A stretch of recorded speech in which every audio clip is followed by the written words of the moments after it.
And so when I say Chinese, I want you to scream out the nation that's associated with this. For example, if I say Chinese, you're going to say what? China. All right, let's say it with authority. When I say Chinese, you say what? China. All right, that's just a test right there. So here we go. Chinese. China. Russian. Russia. Italian. Italy. German. Germany. Swedish. Sweden. Korean. Korea. Egyptian. Egypt. Nigerian. Nigeria. Black. Exactly.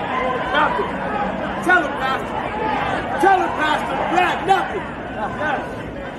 I hope you were able to successfully identify the issue.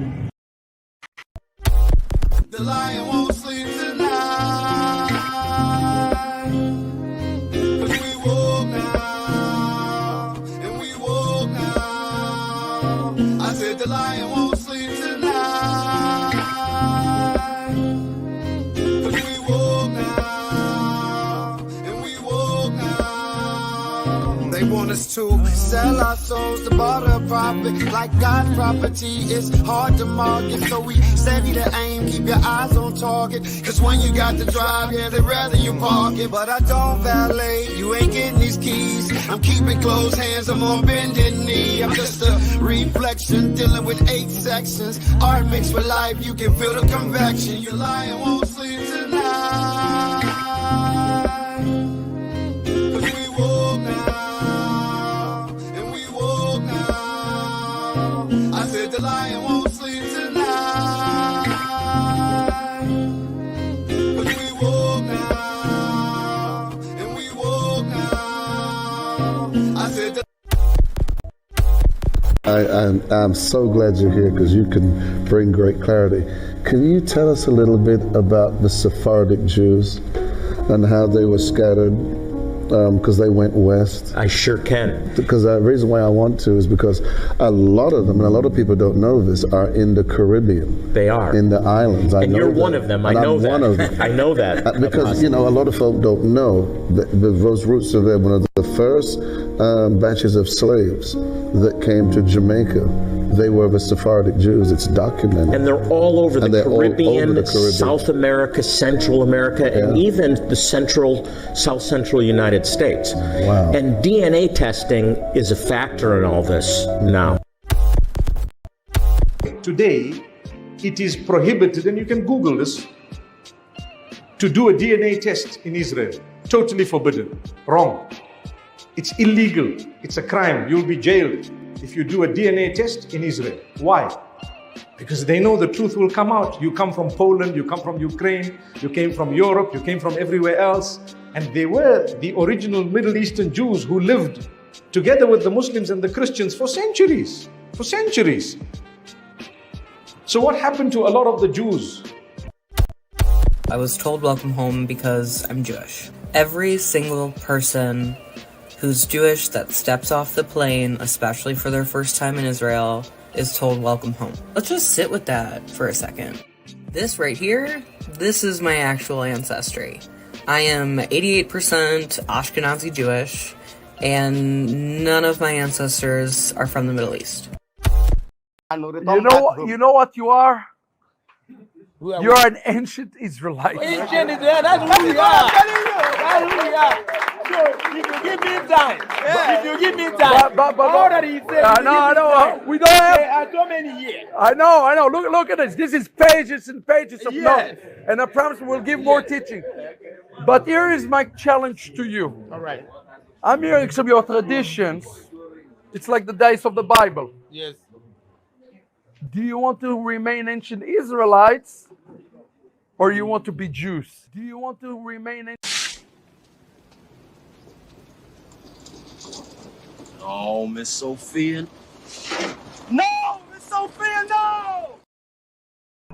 Hitler was, and the Nazis, of course, expanded on Margaret Sanger's approach to eugenics, right? Eugenics was a movement that was born in the United States under hard doctrines of racism with the intent of eliminating the tribe of Judah in the African-American community in this country, right? To eliminate them. with the intent of eliminating the tribe of Judah in the African American community in this country, right? To eliminate them. With the intent of eliminating the tribe of Judah in the African American community in this country, right? To eliminate them. The major problem of Israel is with the young generation of the black community. Black Lives Matter starts there.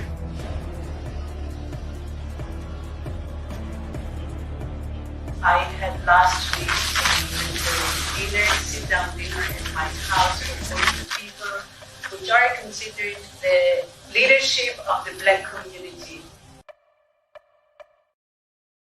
I have said to people when they ask me if this Capitol crumbled to the ground, the one thing that would remain is our commitment to our aid. And I don't even call it aid, our cooperation with Israel. That's fundamental, our cooperation. And then we're told, well, what we do here in Palestine, or as they call it, the land of Israel, is, we've returned. We have a legitimacy because we used to be here and now we're back. But that doesn't really stand any kind of serious test either. I don't know any Jewish person anywhere that can trace their roots back to the ancient Hebrews. I don't think anybody like that exists.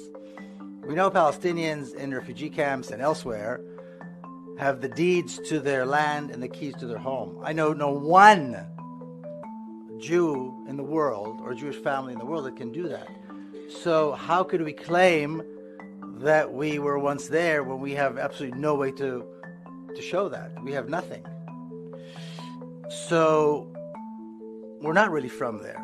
We're not really natives. I mean, we're certainly not Palestinians, most of us.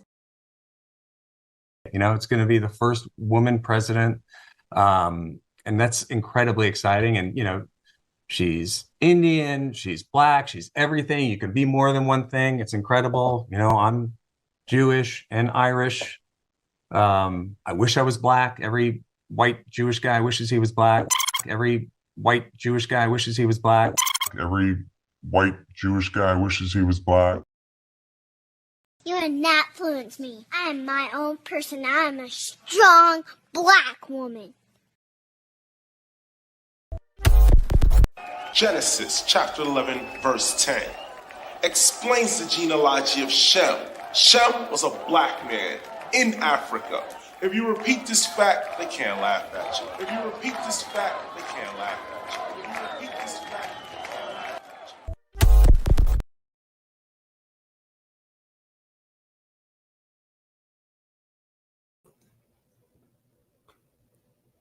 I want to say peace and blessings to everyone.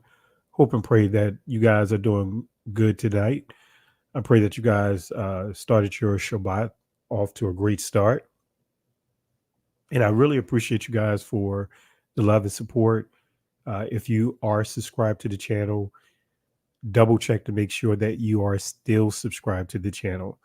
YouTube is doing a number of things to suppress this channel, unsubscribing subscribers, doing a number of things to suppress the viewability, the reachability of the videos on this platform. And I could tell you, just even looking at the back office, the analytics, I could tell you that they are doing a number of things to suppress not just this channel, but other channels similar that is sharing this truth. Like my cousin Benaiah Israel, Dante Forston, they are purposely manipulated their algorithms to target our community, those who are teaching this information. So double check just to make sure that you are still subscribed to the channel. If you believe that you are subscribed, and if you are a new, let's just say if you're a new viewer and you haven't subscribed to the channel, click the subscribe button. Also click the notification button. But I want to say this again, family, double check periodically to check to make sure that you are still subscribed, and make sure that your notifications are enabled, because they will do a number of things to try to shut these platforms down. So again, there's a lot of number of people, a handful of us that's really putting in this work, and YouTube is doing everything that they can because of certain powers that be that are attacking to our different platforms by purposely manipulating and modifying the algorithms to suppress these channels. So tonight, let me go ahead and zoom this in. Let me zoom this in. Tonight, I want to do a special response, do a lesson here based off of Pastor Matthew Nolan. He did a lesson, or he did a teaching. Hard to believe, it's been a while. It's almost 15 years ago. I believe he did this lesson back in 2015. When I downloaded the video and I saw the date of the video, I was like, wow, he did this lesson a while back. So he did this lesson back in 2015. And one of the things I want to say to my brothers and sisters, when I post content of lectures like this guy and others, use wisdom. Use wisdom. He gave some great information inside his lecture, but at the same time, he gave some inaccuracies, a number of inaccuracies. And the one that I'm going to focus on is the coat of many colors. And so I'm going to play a few of his clips, and then we'll get right into the lesson, just so that way I can use that to kind of preface this lesson tonight. But I want to encourage you guys, don't do things or promote things for other communities that you're not doing for your own brothers and sisters at home. I saw a number of comments, not just for his video, but other lectures that I posted with, for example, with the guy Walter Veith and others that don't look like you and I, stating how we need to protect those individuals, or these individuals. Family, let's not idolize anyone regardless of their skin complexion, but don't make recommendations for others that you are not willing to do for your own at home, who are putting in that work, laboring before you, giving you sources far more than what these guys have given. So I want to say this again, let's not idolize anyone, including myself. Don't idolize me, but let's make sure that we start with protecting our own. Let's not make recommendations to go over the top to protect other people from other communities, and they don't have to deal with what we have to deal with internally. They can just stop teaching that we're the people of the book. Notice how they don't get the ridicule that we get. And did more research on this, on Pastor Nolan. He transitioned. He's actually into British Israelism. So I want to make sure that I put that out there. Also, as we get into this lesson, let's stay on topic. Moderators, you guys know what to do. If anyone tries to or attempts to hijack the chat, you guys already know what to do. So tonight, I'm going to play a couple of clips before we get started. And then from there, we'll go ahead and get into the lesson and give you some proper clarity on a couple of things that I believe that most really don't understand. And I'll tell you or give more details on that when I get to that point in this lesson. Don't want to let the cat out the bag. So here we go. Let's start here. We all need to get out from underneath this slavery system, and we need to come together as Joseph's multicolored Melchizedek cloak. But we've got to help identify who are our Jewish brothers and where are our Jewish brothers as the whole house of Israel comes together. See, Israel is that multicolored coat. The true Jews, the Shemites, the Fehalim, the Palestinians, yes, they're lighter skinned. The true Jews, yes. The regal class, they were darker skinned, called Negro. And you can go, well, how come within one tribe we can have multicolored skin tones? Why do we have lighter skinned that were working the land, and then we have darker Negro skinned the house of Judah? That doesn't make sense. Yes, it does. It's called migration and diet. You spend 2,000 years in the Sahara Desert with the vitamin D and the melanin and your diet. Skin color is connected to geographic location. Around the equator, you're going to be darker skinned, and your diet, you're going to be darker skinned. 2,000 years. That's why we have a multicolored coat of the house of Israel.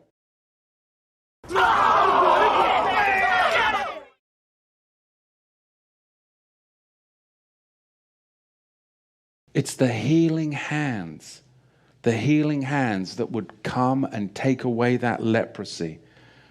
Because that's what we see, the leprosy of racism and the leprosy of slavery.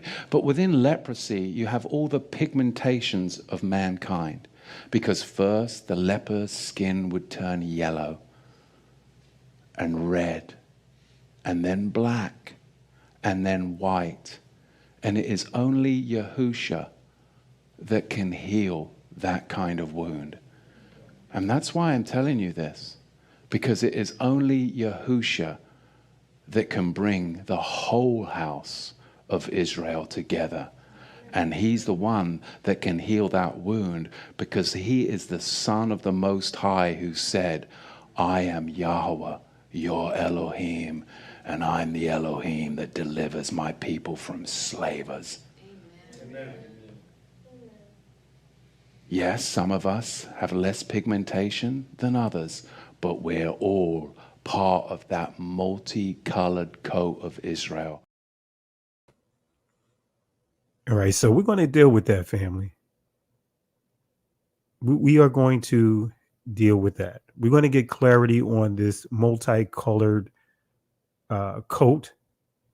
And this is why it's important. It's imperative for each and every one of you guys, before you start reading Paul's letters, before you start reading, really getting into the good news, in other words, the testaments of the disciples, start with Genesis. You will not understand Paul's teaching if you don't understand the law and the prophets. But we're going to get all of that cleared up. We're going to clear all of this out. So this is what happens, because when I heard him say that, it made me think about Rabbi Shapiro. I know some of you guys probably trying to figure out who is Rabbi Shapiro. This is this guy. And if I had enough time, I would have uploaded some additional clips. But this is this guy. You know what you are? You're an ancient Israelite. Ancient Israel, that's who we are. That's who we are. So if you give me time, if you give me time, all that he said, no, we don't have so many years. I know. Look at this. This is pages and pages of notes. And I promise we'll give more teaching. But here is my challenge to you. All right. I'm hearing some of your traditions. It's like the days of the Bible. Yes. Do you want to remain ancient Israelites, or you want to be Jews? Do you want to remain ancient?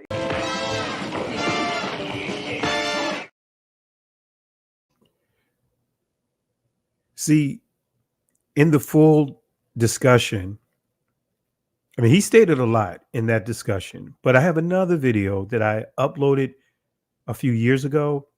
I took it down because of YouTube and because of that individual. But nevertheless, I did a playbook, and I encourage you guys to go back and watch the playbook as I pick apart a number of things that he stated. Right? When I listened to Matthew Nolan in that whole his interpretation of the multicolored coat, or the coat of many colors, it makes me think about Rabbi Shapiro. It makes me think about Rabbi Abraham or Abramson rather, is some of the other guys that are from that community. Many of them don't have a problem with acknowledging certain ones within our community of being the people of the book, but it's at the being subjected to them. They want to always have the upper hand or the influence or the be in a position of power, authority. They want to make sure they hold on to Judah because that's where the rulership comes from. That's where the bloodline, the Messiah come through. They want to hold on to the Levites because that's the influence of the Levitical priests. And of course, Benjamin was the very first king, where the very first king of Israel came from, King Saul. They'll concede the other tribes. They'll concede.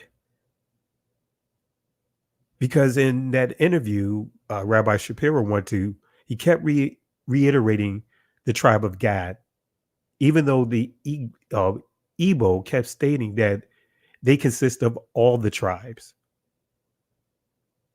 So they want to make sure that they do whatever they can to still be in a position of authority. They want to still have some way of a connection with us, our people.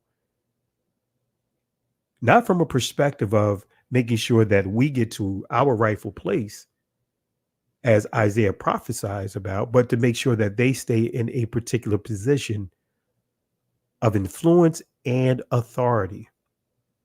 So with that being said, family, I don't want to take too much of your time before we get into this lesson as far as with the intro and kind of using this as giving you a synopsis of what we are going to cover. But this is what we're going to deal with tonight, coats of many colors. So let's go and get into it. And before we get started, I see someone contributed to the channel. Curly Girl, want to say peace and blessings to you. Thank you for the love and support. Family, let's show Curly Girl some love and support. And let me go ahead and put the Cash App in the channel. And I'll make sure that as we progress, I'll pin it up. Let's see here.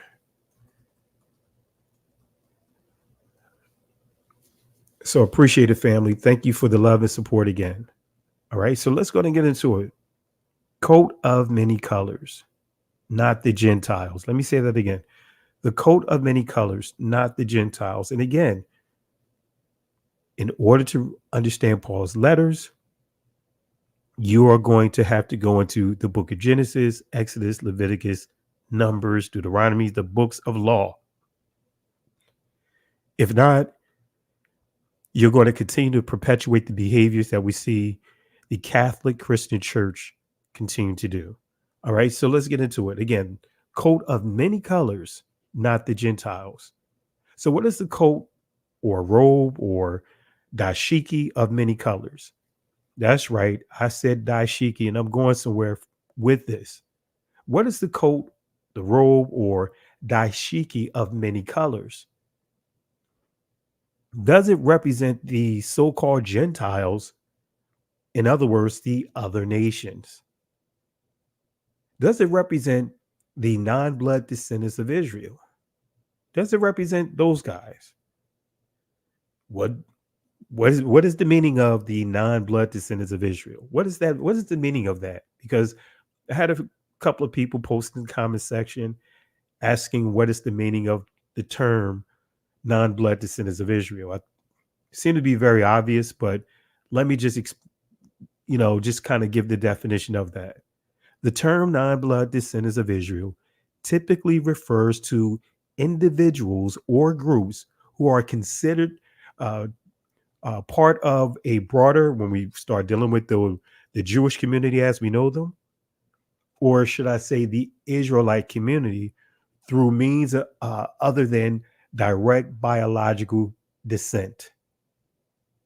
So I just thought I'd kind of give you more clarity of when you hear me say non-blood descendants of Israel, what that means. Those that are connecting themselves to us but they are not directly bloods. They are not blood descendants of ancient Israel, but they are embracing the culture.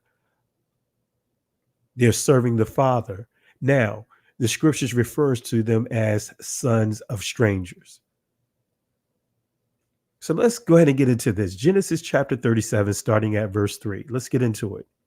It reads, "Now Israel loved Ahab, loved Joseph more than all his children, because he was the son of his old age. And he made a coat, kathan or kathana, of many colors, pasyam or pasayam, however you want to pronounce it. I'm reading it multiple ways for those that may pronounce this in with the I after each consonant. Now this here, this is the plural, the masculine plural. So you could say pas yam, or in the Israeli pasim, but we're just dealing with the ancient Hebrew. Let me read it one more time. Now now Israel loved Joseph more than all his children, because he was the son of his old age, and he made him a coat of many colors. So again, Israel, Yashara al, loved you, Joseph, so much that he made him a special garment. Joseph's name, Yasap or Yahwasap, right? Yahwasap or Yasap, however you want to pronounce it. Loved Israel, Jacob, loved you, Joseph, so much that he made him a garment, right? Kathnath or Kathanath, rather. So let's define this word coat. It says to cover, a shirt, coat, garment, robe. Now we have to make sure we understand this is going back to the ancient times. So he's not wearing a button-down shirt like we see of today. Want to make sure we're clear on that. During that time, they wore robes or daishiki, so to speak. And if you understand the history of daishikis were initially the underlayer of a robe. So as our ancestors migrated more, I would say further to the West Africa territory, that's where you start seeing the top layer, the robes come off. But anyway, that's a whole nother discussion, giving you the history of dashikis. All right, so to cover, a shirt, coat, garment, robe, and a word that should be here is daishiki. As you see here, undergarment, because a daishiki was the layer underneath the robe.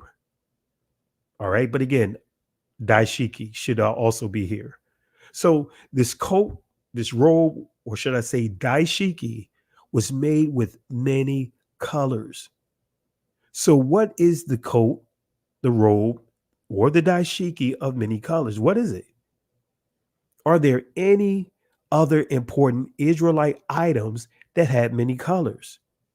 Right. So we're gonna continue to build on this, because we know that we have the coat of many colors, which I'm going to refer to it as a daishiki. That's what I'm going to go with. That's more, for me, that's more of an accurate description of it. I'm not going to go with the word tunic. I'm going to go with daishiki. I understand what a tunic is and all that, but I'm going to go more with the daishiki, because that for me, that really puts it in more of a, it makes it applicable to our community. All right. So are there any other important Israelite items that had many colors? And before I give clarity, right, notice what I have in the background.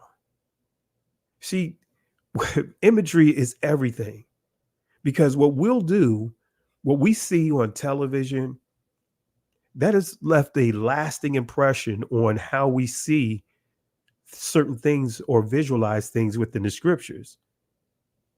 See, this is why I say dashiki. When I see the coat of many colors, this is what I see. You see what's on your screen here in the backdrop? You see that garment of many colors? I'm going to break down that garment when we get to it. And you guys seen this pattern? It has many colors. And when we look at Israel, when we look at the ancient Israelites, it's on the territory of Northeast Africa. So I want to make sure you guys get a visual, not this modern stuff that you see today. This modern stuff is not the same of the ancient. Want to make sure you understand that. They didn't wear prayer shawls. What you see today is not what they wore back during the ancient times. So I want to make sure you guys understand this. So again, we're going to continue to build on this, but I want to make sure you understand where I'm going at with this and why you see even the background the way that it is with the multiple colors, the color fabric that's in the background here. So another important Israelite item that had many colors is called an ephod.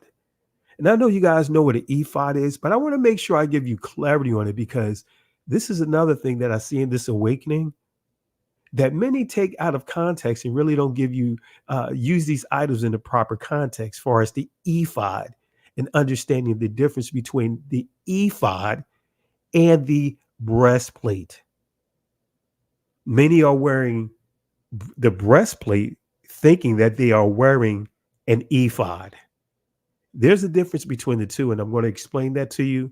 So the ephod, many colors, has many colors within it. So let's go to Exodus chapter 28, starting at verse 4. Oh, what happened here? Oh, it did this, family. Let me try something real quick. Not sure why I did this. May have to take a pause and run and get my let me do something here. Shouldn't have done this. Not sure why it did this.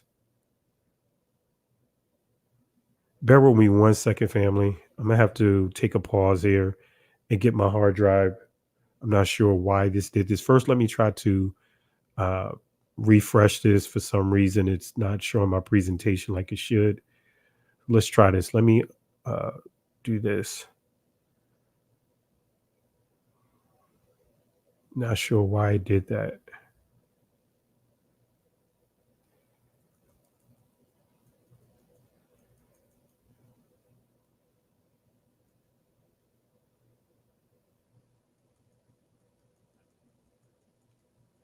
Yep.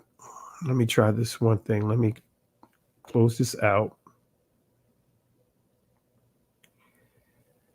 And let me launch this again. I may have to run and get my hard drive just to make sure that this displays properly. So I may have to play a video here. Let's see here.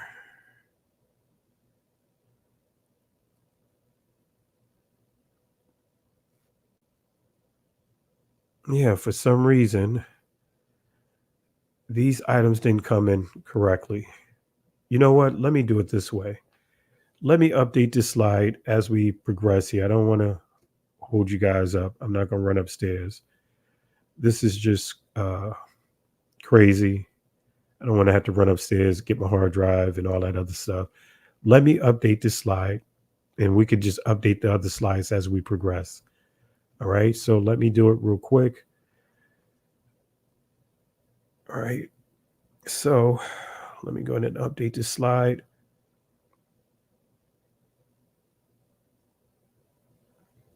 All right, bear with me 1 second, family. And then as we progress, I will update the other slides. A couple other slides, for some reason, they're not showing up the way that it should. So let me go to fix this real quick.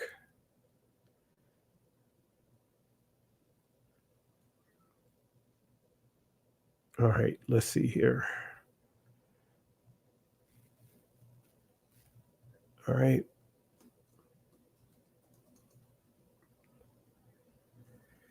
Let's see. Exodus 28.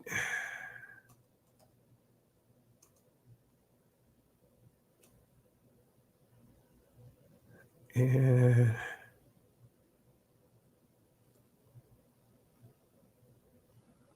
all right, let's do it this way.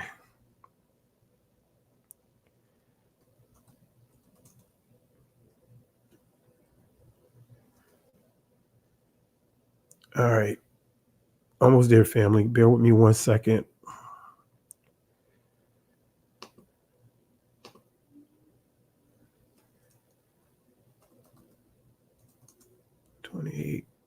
Verse 17.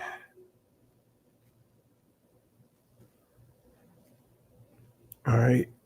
Almost done here.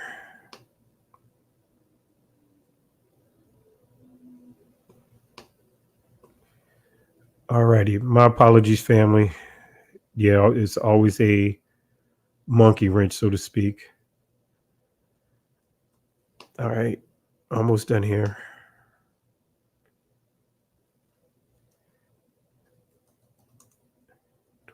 8, 19. All right. And we'll just correct the other slides as we get to it. It's just a few slides that's doing this. So let me go ahead and share the screen with you guys.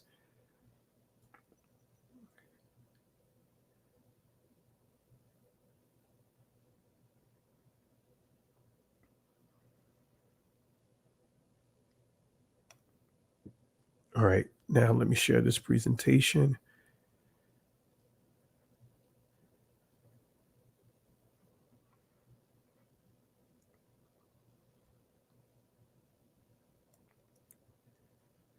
All right, there we go.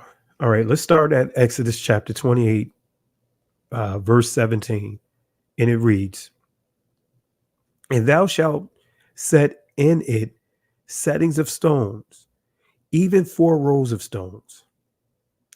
The first row shall be a sardius, a topaz." Matter of fact, let me make sure I'm at the right one. Before we get into it. Because actually, I'm doing the breastplate. Let me go beyond that. Let me go to, yeah, I did the wrong one. That's like a lot more than what I thought it was that didn't come through. All right, let's do it this way. Let me fix this one. I'm at the wrong slide. Let's see here. Exodus 28, 4. All right, let's do the back. Exodus 28. All right. Let me go back here. That's the wrong slide. That's the breastplate. Let's go back to the ephod. As you can see, there's a few slides for some reason did not come over like it should. So let's go to the ephod. It reads, "And these are the garments which they shall make: a breastplate, and an ephod, and a robe, and a broidered coat, a mitre, or mitre, however you want to pronounce it, and a girdle. And they shall make holy garments for Aaron thy brother and his sons, that they may minister unto me in the priest's office." All right, so we're dealing with the ephod. We're going to deal with the breastplate here in a second. So what is an ephod? What is the purpose of an ephod? So the sign of the high priest's special call was his clothing, right? So he wore an ephod, and we need to understand what an ephod is.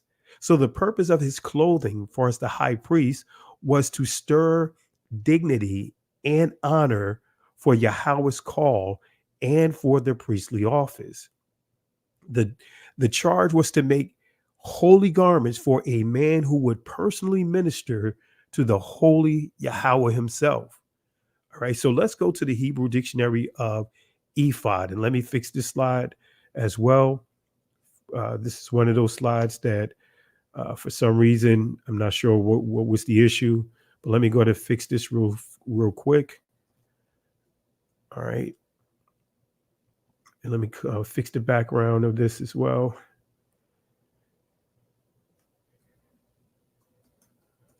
All right, here we go. So what is a ephod? Here's the Hebrew dictionary definition of an ephod. As you see here, it says a girdle, the ephod or high priest shoulder piece. All right, so we're dealing with the shoulder. It says priestly garments, shoulder, cape, or mantle. All right, so what are the stones of the ephod? So that's the key. What are the stones? When we start dealing with the ephod, we for the most part we see the point of emphasis on the breastplate, but what is the actual stone or stones rather of the ephod? So let me just go ahead and fix this slide as we progress here. I'm gonna have to fix this as we go through this lesson. My apologies. Like I said, for some reason, the images didn't come port over like it should have. So I'm going to have to kind of fix this as we progress here. So we're going to go to Exodus 28 in a second. Let me just go ahead and fix this real quick. 28:9. All right, let's see here.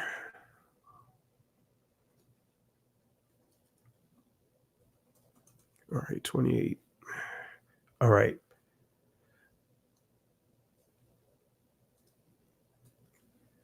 All right. So let's go to Exodus 28:9. And it reads, "And thou shalt make 2 onyx stones and grave on them the names of the children of Israel." All right. So let's deal with onyx. So we see that the ephod has 2 onyx stones, and on each onyx stone, they have Israel's name on it. Half on one stone, half on the other. Makes you think about the mountain, right, that Israel stood on, right, and how they were divided as they got ready to go into the promised land. When you read Deuteronomy 27, how the mountains, they were divided between 2 mountains. So here we see the 2 onyx stones and the names of the children of Israel on them. All right, so let's deal with the onyx. Let me just go ahead and fix this slide real quick, and we're going to see what on the definition for the word onyx. All right, let's see here. All right.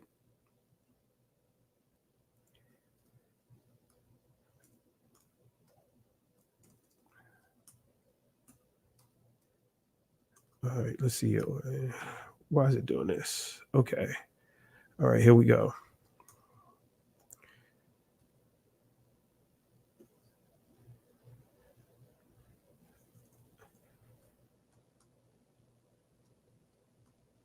All right. Bear with me one second, family. This is one of those nights. I thought everything was going to be smooth, and presentation is not the way it should be. All right. So the onyx, let's define onyx. All right. As we see here, it says it gets probably. So they're giving you the color what they think it is, right? So when it says probably, that's just a guess. But we know that this stone, was color, and we know the stones that were used had multicolors, right? But nevertheless, we see beryl. It says probably the beryl. Okay, so onyx, probably the beryl. So the ephod was to have 2 onyx stones that had Israel's 12 tribes, the names engraved on them. So I want to make sure you understand this. So the onyx stones, there were 2 stones, and we're dealing with the shoulders of the priests, the 2 stones, right? And on those stones had the 12 tribes of Israel's name on them. 6 on one stone, 6 on the other stone. All right. So 6 names again were to be engraved on each stone in the order of their birth. So it wasn't just any kind of way, but it was in an order. So anyone that's selling you a supposed ephod with 12 stones and the names on those stones, guess what, family? They are in error. Let me say that again. They are in error. They're in error. They're not giving you what actually the scripture says. Okay, so let's continue here. Let's go to another set of words here. I just want to make sure that I'm good here. Let me fix this slide here. All right. All right, let's go ahead. I see an issue with this slide already. So I want to get to it. Exodus 28, 12 is what we're going to get to, but let me go ahead and fix this ahead of time. And even if I have to do a double back just to make sure that you guys are good. Let's see.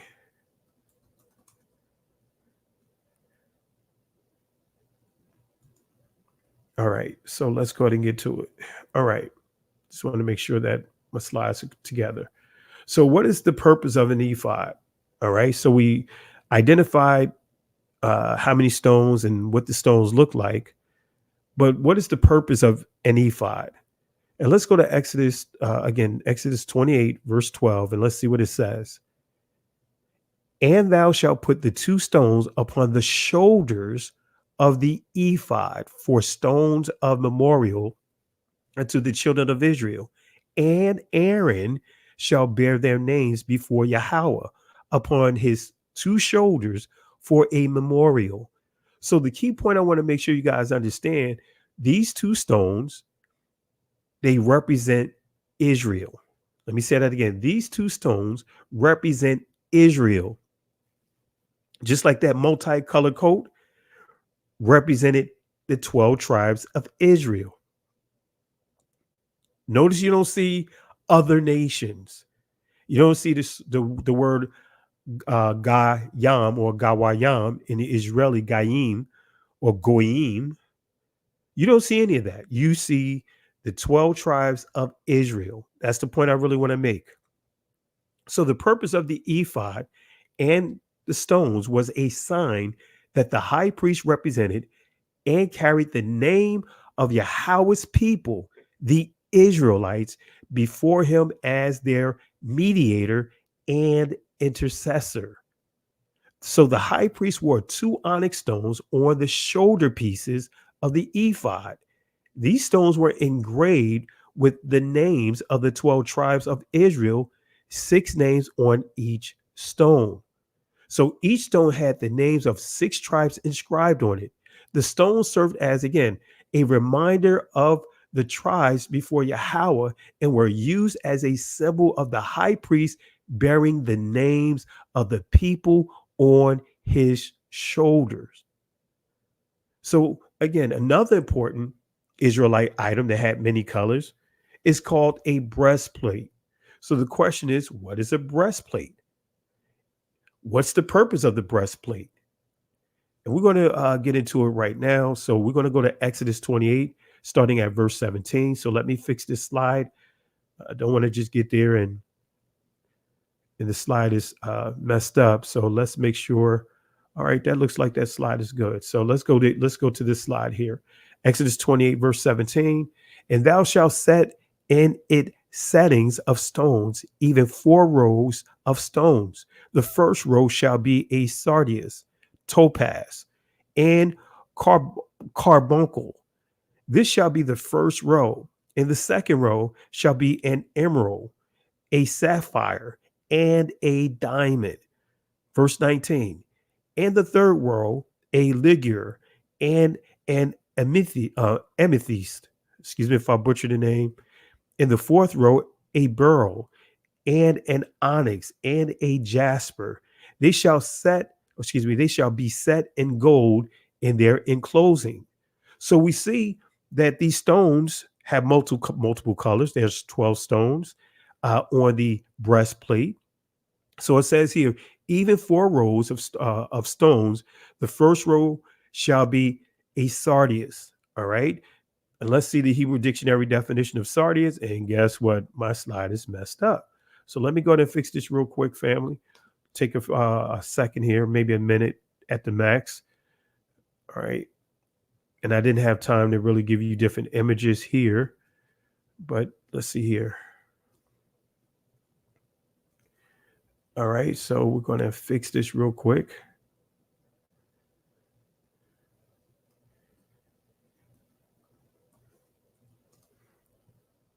All right, there we go. All right. So we see here, and you see the ancient Hebrew pronunciation of this word would be Adam, right? In the Israeli, you see Odim, right? Guess what? It's not Odim, right? It's Adam. Come on, family. Doesn't that sound familiar?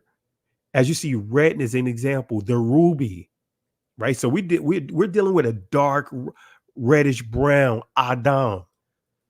This is where you get the word Adam Ma, Adam Ni, or Adama Wana, which is what? Ruddy. What color is that, family? That's not white. So the actual pronunciation of this word is Adam. That's the ancient pronunciation of this word, because there was no silent letters inside ancient Hebrew. There was no vowel points and all. So what you see on your screen again, this Aleph, and you see the colon over this letter. This is why you make the O sound, because it's the dot to the left of the letter. But ancient Hebrew didn't have all of this. So it would be actually pronounced Adam. Big difference of saying Odim versus Adam. Okay. So in biblical times, stones were identified by color, such as the Odim, as you see, I put Adam as well, because I put the Israeli and the ancient pronunciation of it, which simply means red stone, or we could say brown stone, because really it's brown, as we prove with also the so-called red heifer, the brown cow. So this will actually be brown, like our skin complexion. Okay, so the difficulty comes when you're dealing with the breastplate. The difficulty that comes in accurately identifying the biblical stones is the fact that, well, matter of fact, I'm going to show you. I'm going to show you the difficulties in accurately presenting the stones. All right. So again, let me go ahead and pull this up here. Let me fix this slide. My apologies. All right. Exodus 28. Actually, this is a duplicate slide, so I could just copy this over. I don't even have to go through all of this. Let me just fix this real quick.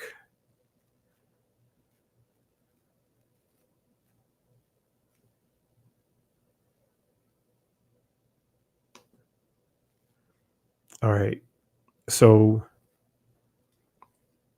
as you see here, let me go back here. All right. So this is the, again, this is from the KJV.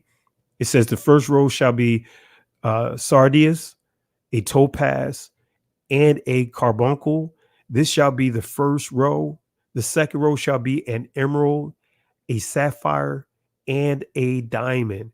The third row, it says, the third row, a ligure, an agate, and an amethyst.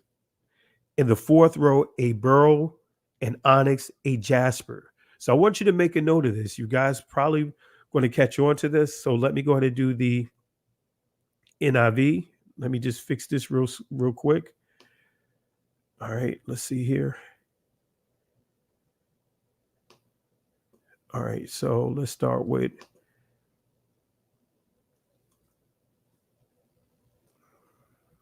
Exodus.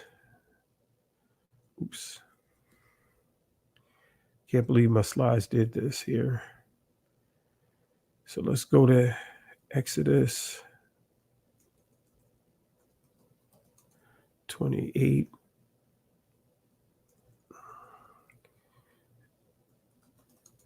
(28:17).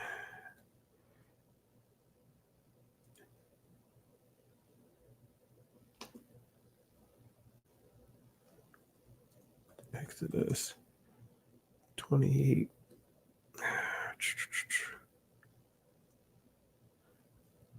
All right. And let's do the back. So I'm going to give you another translation of the same text, and I may read it again just so that way you guys can see the difference here.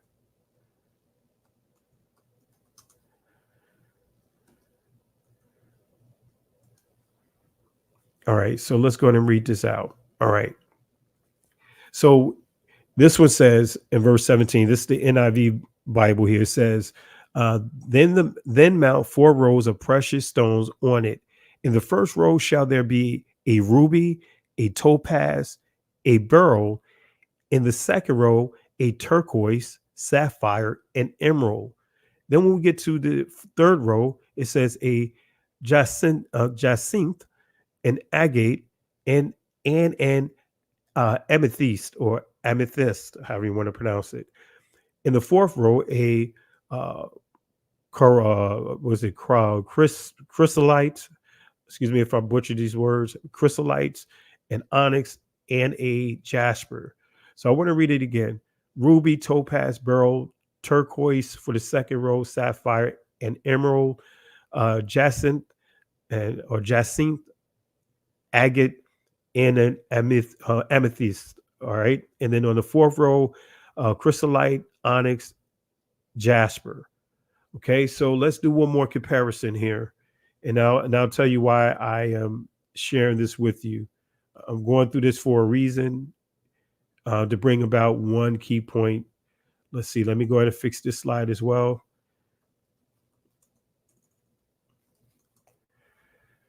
All right. 28. And let me fix this here.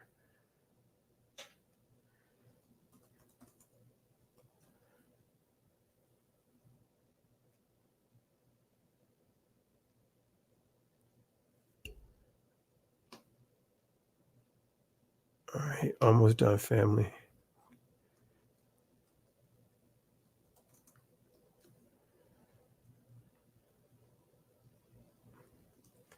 All right, there we go. Now let me read it. I'm going to read another translation here. This is the Amplified translation, and it reads, "You shall mount on it 4 rows of stone. The first row shall be ruby, topaz, emerald. The second row, turquoise, sapphire, and a diamond. The third row, jacinth, agate, and amethyst. Then on the fourth row, beryl and onyx, jasper." All right, so let's go back to the other ones too. Let's go back to the NIV.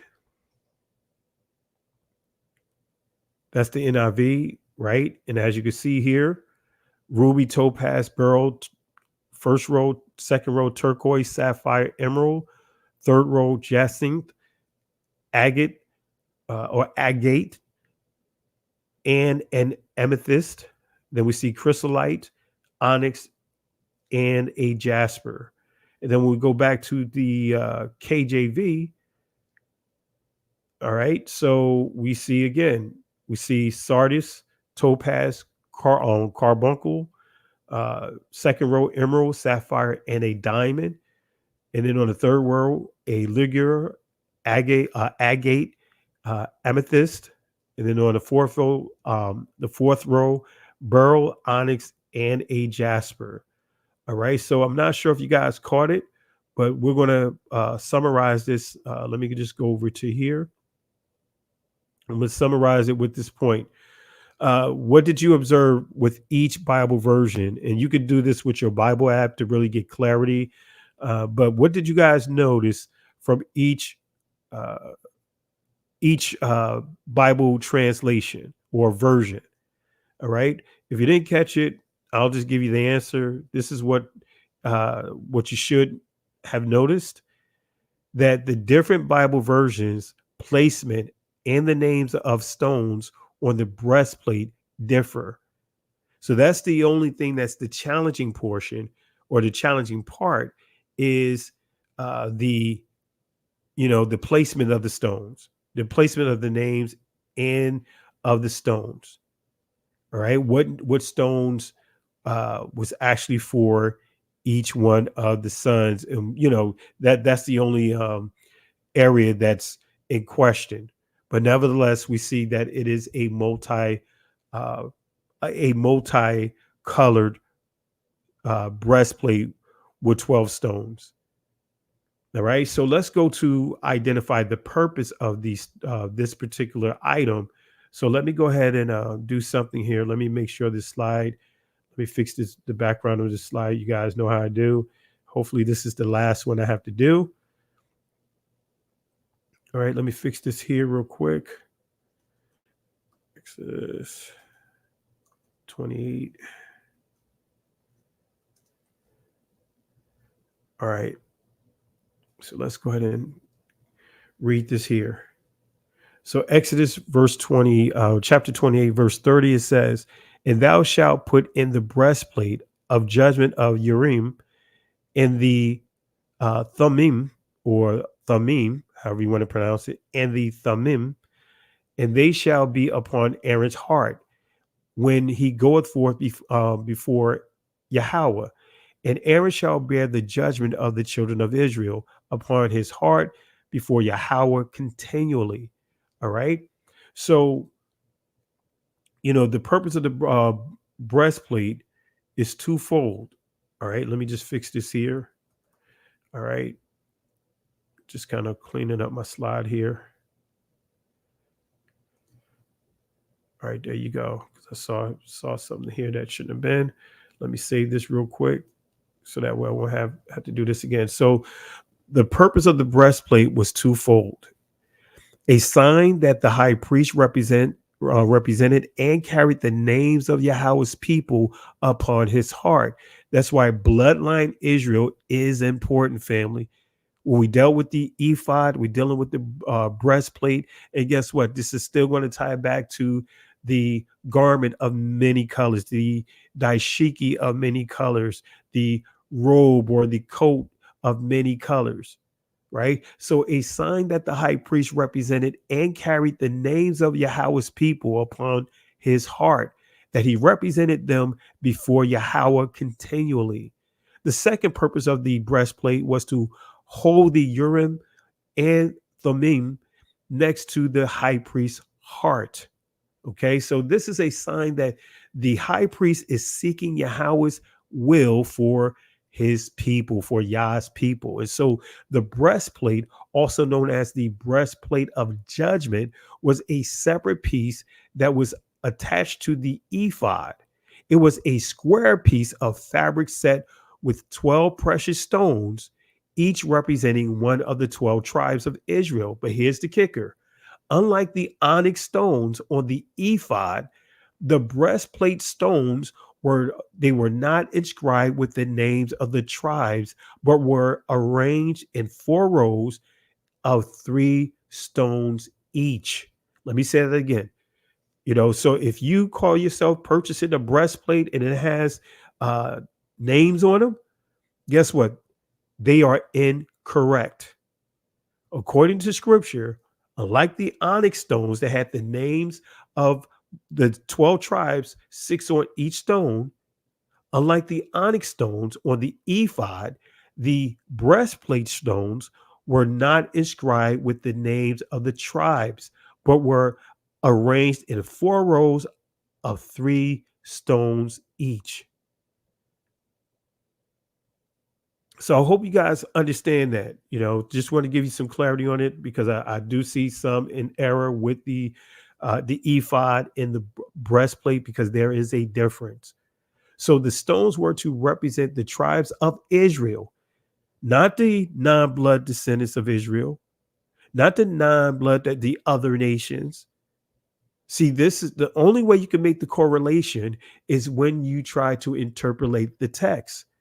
And this is what gets me frustrated when I start really seeing the depth of delusion, the depth of the deception, both by way of the Catholic Church, the Christian Church, the Judaism, right? The Jewish community as we know them, Judaism, which is not an ancient religion, and also Islam, because they're all in cahoots together. They took something that was special to our people and made it into a generic thing. See, the Roman Catholic Church they would teach this doctrine of replacement theology, stating that now this multicolored coat is supposedly connected to the non-blood descendants of Israel, the other nations. And kind of like what this guy had said, that, hey, that multicolored coat represents the skin complexions of, man, no, that's not what it represents. It represents each tribe. Even though it didn't go into the details, Josephus doesn't go into the details as he wrote the history on this as well. But we see that even with the stones, as far as the ephod, the two onyx stones, and the 12 stones on the breastplate, we know that without a shadow of a doubt, all those pertain to Israel. Now, we'll get back to the coat or the dashiki of many colors, but I just want to make sure you guys understand how do you argue or how do you explain the coat of many colors is by understanding there's other items that had many colors and they were specifically for the Israelites. All right, so the coat, the robe, or should I say dashiki, brings to mind the Ukara cloth. That's what you see in the background. This is the Ukara cloth, right? The ancient writing system of the Ukara cloth. And I know for some of you guys probably remember this from the Road to Savannah. This is one of the samples of a Ukara cloth. And this is some of the symbols here. And this particular symbol means prevent danger, right? So insibity, and that's what this is really, the writings, the symbols themselves, the language is called insibity. Insibity is an ancient system of graphic communication indigenous to the Ejigama people of the southeastern Nigeria and southwestern Cameroon in the Cross River region. It is also used by neighboring Ibibio, Efik, and Igbo peoples. Aesthetically compelling and encoded, insibity does not correspond to any one spoken language. It is an ideographic script whose symbols refer to abstract concepts, actions, or things of whose use facilitates communications among people speaking different languages. So here's another key understanding of the insibity symbols. Here's another key understanding of it. This is coming from the Journal of the Royal Anthropological Institute of Great Britain and Ireland. All right, January through June 1909, volume 39, page 211. This gives you more information on this language. It says the same sign for different things. An example, the sign, as you see, like that long line that looks like a I, capital I, may be a man who is an onlooker or a messenger, a pillow, a tree that support the roof of a house, or the house itself. Sometimes, as in the last of these cases, this multiplication of meaning is easily explained. An example, a whip. In other words, a man with a whip. The same thing is expressed by different signs. In this case, there is always a subtle shade of meaning in the difference. This is most noteworthy in the case of signs representing men. Many separate acts or states of mind are thus represented. There is no order of writing. A sign may be horizontal or vertical or oblique as suits the convenience of the writer. The consequence of this is that all the signs in a collection have to be interpreted before the meaning is plain. So how did this script originate? It is evidently a picture writing of considerable age, for already there is a certain amount of conventionality about some of the signs. An example, this oblique letter here that looks like an S, which means a man who makes trouble between two people. The native tradition of its origin is that it comes from the Uguakima, excuse me for butchering the name, Uguakima section of the Igbo tribe. So guess what, family? You do your DNA, guess what? It's going to connect you to the Igbos. It's going to connect you to the Limba. It's going to connect you to many of the tribes that have been confirmed to be bloodline descendants of ancient Israel. But the point that I'm making is the symbol, that Nsibidi language is a language of symbols. And you guys see this all around you. You guys see it on different types of African clothing, so to speak. And what you see in the backdrop here, actually, let me go to the next slide to make sure you guys can see it. Yeah, you guys see it. What you see in the backdrop, where it says, of course, does it represent the so-called Gentiles or other nations? That's actually the question about the breastplate. But what you see in the background, though, you see the garment of many colors. You can't get around it. Let me see if I can put a couple of images here. Let's see if I can put some additional images here. All right, I'm going to do a special slide, put a few images here that you guys are going to recognize. All right, let me see if I could go to, all right.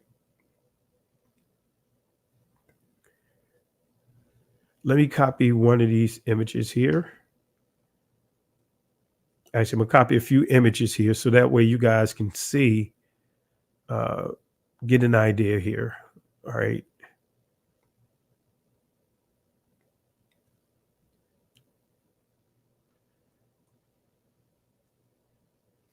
All right, let me do this here.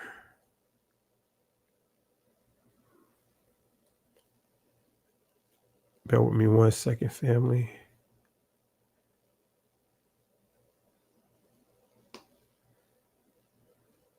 All right. I'm just creating a slide here for you guys.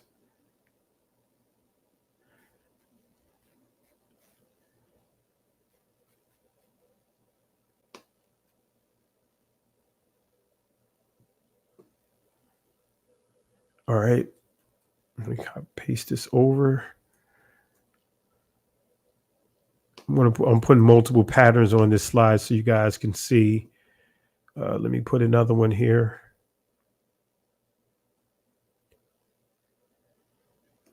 So you guys can see the images as well as the different patterns. I know you guys are going to recognize some of these patterns here.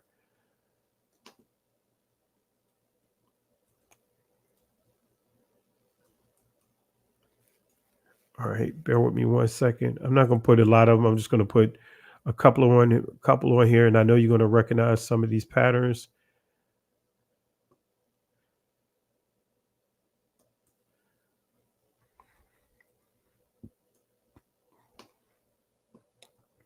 All right, let me get one more.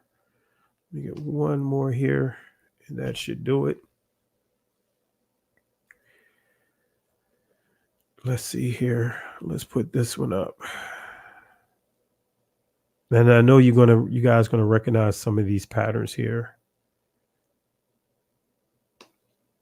There are more, but I just want to again get a few of them on this slide here. All right. All right. So, all right, let's go back here. All right, these are some of the different patterns. And of course, there's more. You'll actually see the symbols of the Yosemite language here on the garments, or on different patterns of material. But I just want to give you guys a visual of what it looks like. And let me do one more thing. I want to show you guys the meaning of some of the symbols too. I did this in one of my older lessons, but let me just show you the meaning of some of the symbols in one particular, actually two particular symbols that I recognize on the pews in Savannah, Georgia. Let me pull this up here. I'm just going to copy this over. Almost there. All right.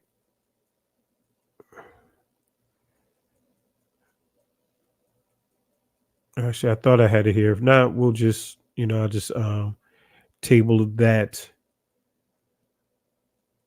Oh, here it is. Here it is.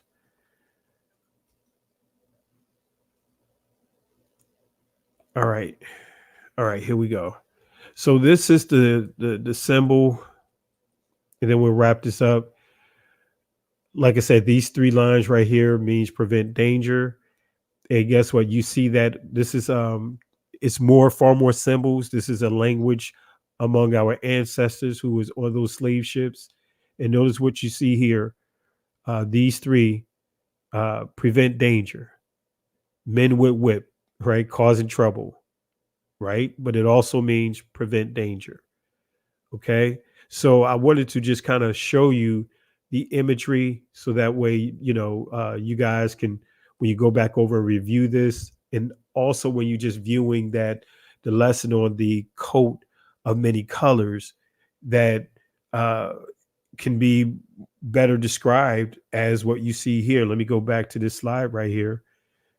Like this image right here is a garment of, or material of many colors. Let me zoom in real quick. All right. It's a garment of, or material of many colors. Let me close some of these browsers out.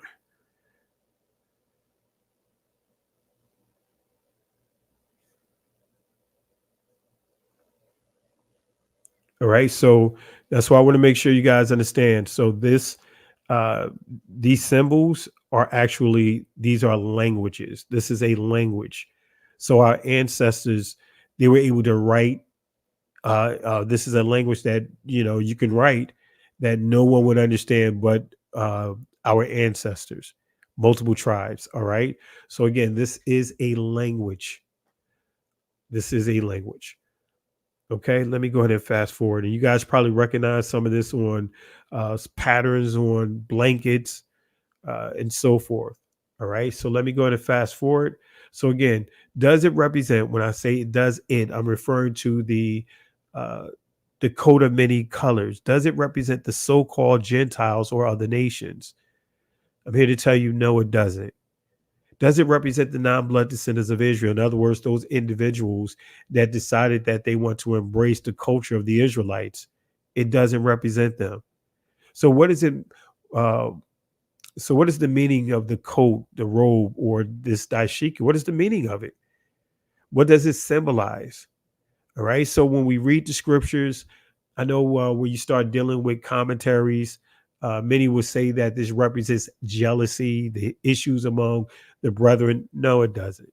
It doesn't mean that. That's not what the meaning that is attached to this coat. But it does represent the authority of Joseph over his 11 other brothers. So Israel gave Joseph the robe of being the overseer. In other words, having the authority over his brethren. And when you understand his dream, you can see the importance of this coat. And that's why I say it's important to understand this portion of the text before you read Romans chapter 11, when you start dealing with the grafting in, which has nothing to do with the other nations. That is dealing with Joseph being separated from the olive tree. And then it deals with his seeds, who was given the blessing of the firstborn, the eldest. But anyway, let's go to Genesis 37:4. It says, or it reads, and when his brothers saw that their father loved him more than all his brethren, they hated him and could not speak peaceably unto him. So the brothers, they saw that, hey, their dad favored him, gave him this coat, telling his little brother, their little brother, and making it clear among all the brethren that that he's going to have or have more authority over the rest of them.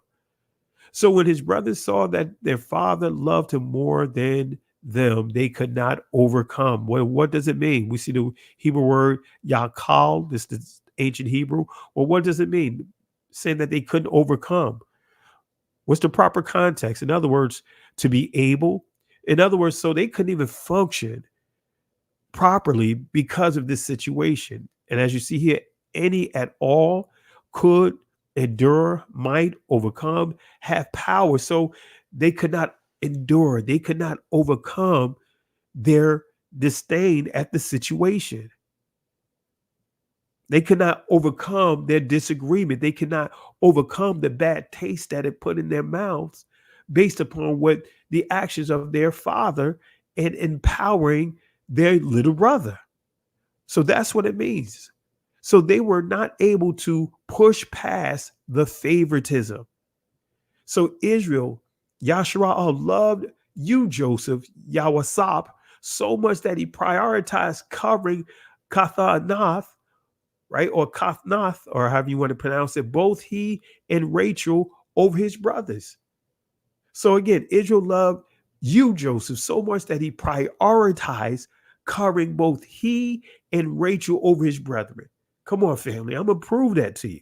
This is why there was so much animosity among the brethren, because Joseph, or should I say Jacob, favored Joseph, favored Rachel so much that even in the midst of a threat, he made sure that Joseph and Rachel, they were protected the most.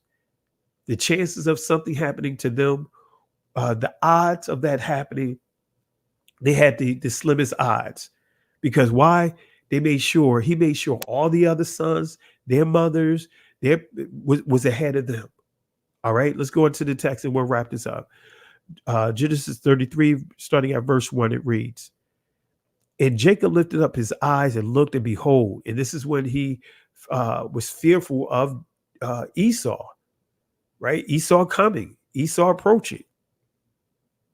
With him 400 men. And he divided the children unto Leah and unto Rachel and unto the two handmaids. So now what Jacob is doing, he's dividing his family, right? As you see here, he divided the children unto Leah. So whatever children Leah had, they went with her.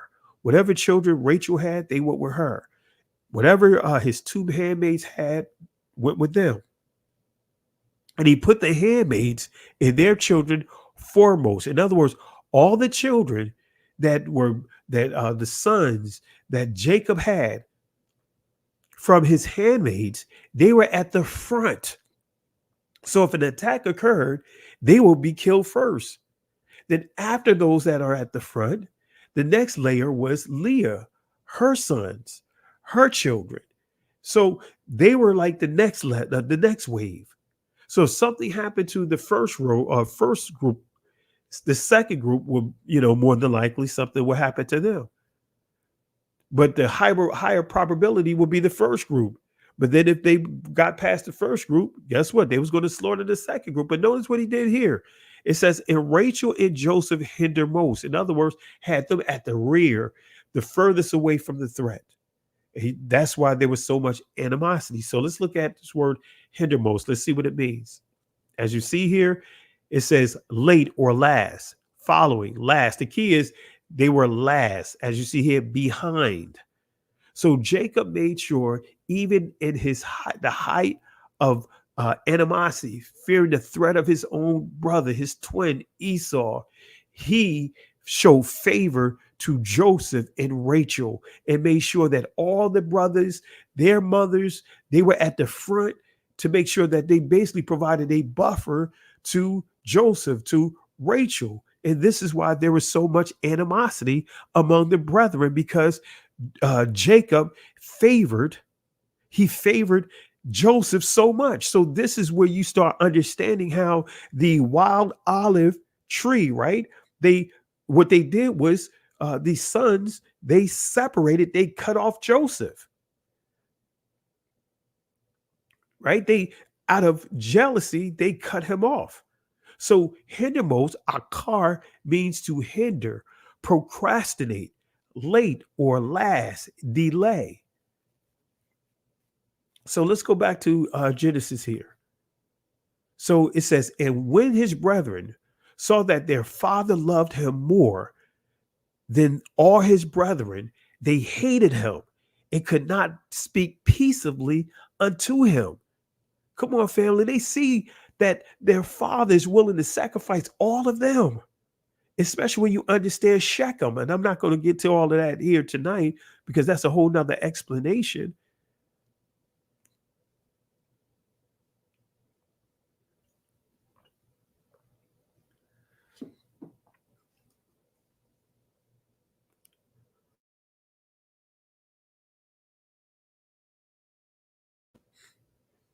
So yeah, family, just had to drink some fluid here.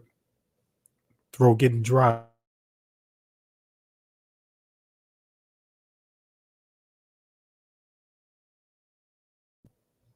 My apologies. Just had to get some fluid here.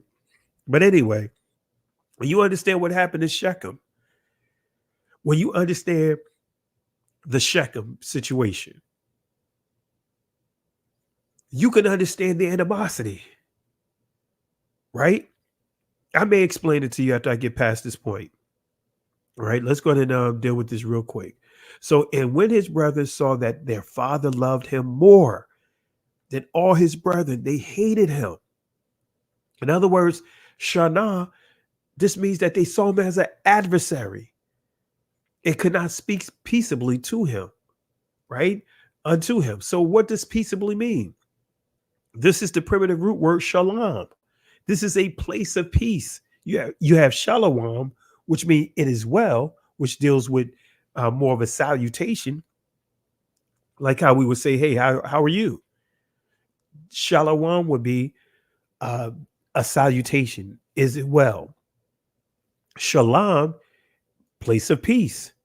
So as we see here, to be safe, to be completed, make amends, end. So they couldn't, the key here, they couldn't even make amends. In other words, to rectify the situation because of how bad the situation was, because of the favoritism. So Jacob is perpetuating what his father had done, his mother had done. Isaac and Rebekah, they show favoritism towards he and his brother. It caused a lot of internal animosity. All right. So Jacob's brothers hated Shana, him.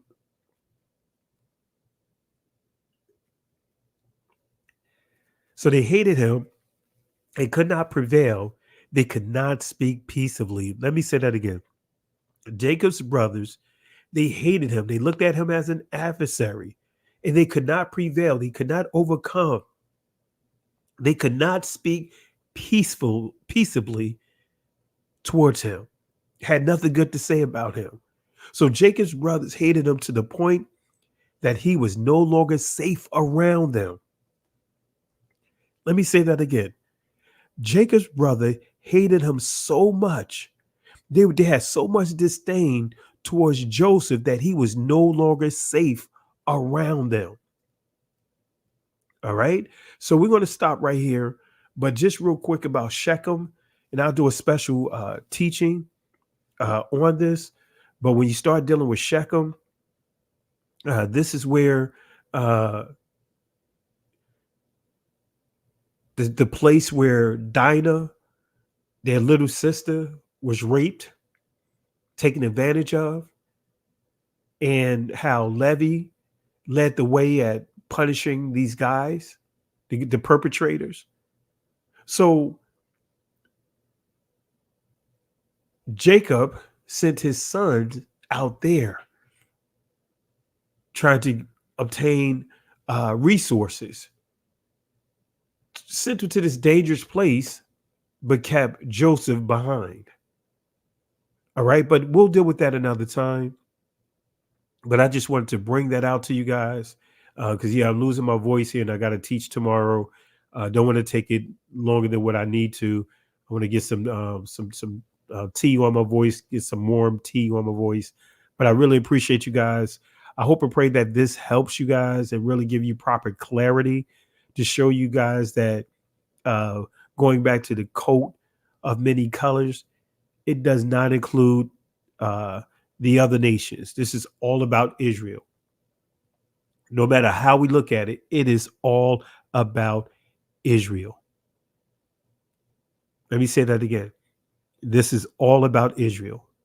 So any teachings that are trying to equate that coat to other nations, they are not teaching the scriptures with accuracy.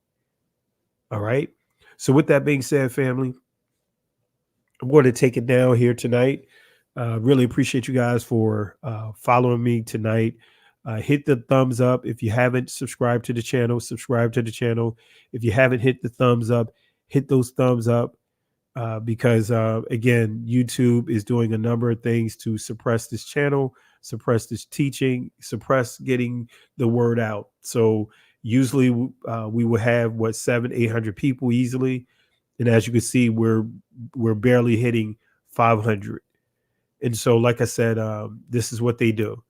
But what we can do to overcome that is still making an assertive effort to come together, share the video, share your comments inside the comment section. Don't end the conversation in the chat. Keep it going in the comment section, and that will help us, continue to function even in the midst of this suppression. So with that being said, family, really appreciate you guys.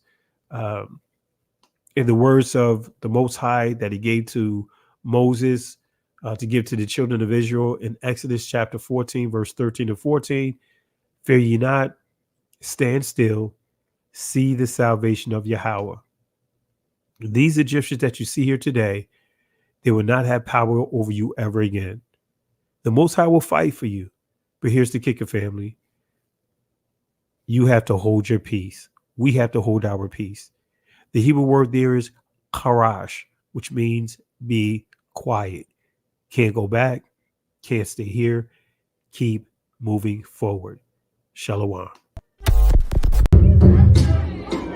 Listen, Genesis chapter 11, verse 10 explains the genealogy of Shem. Shem was a black man in Africa. If you repeat this back, Genesis 14, verse 13, Abraham steps on the scene. Being a descendant of Shem, which is a fact, means Abraham too was black. Abraham, born in the city of a black man, called Nimrod, grandson of Ham. Ham had 4 sons.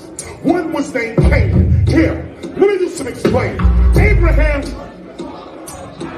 Isaac was Jacob had 12 sons, for real, and these were the children of Israel. According to Genesis chapter 10, these were the children of Israel. According to Genesis chapter 10.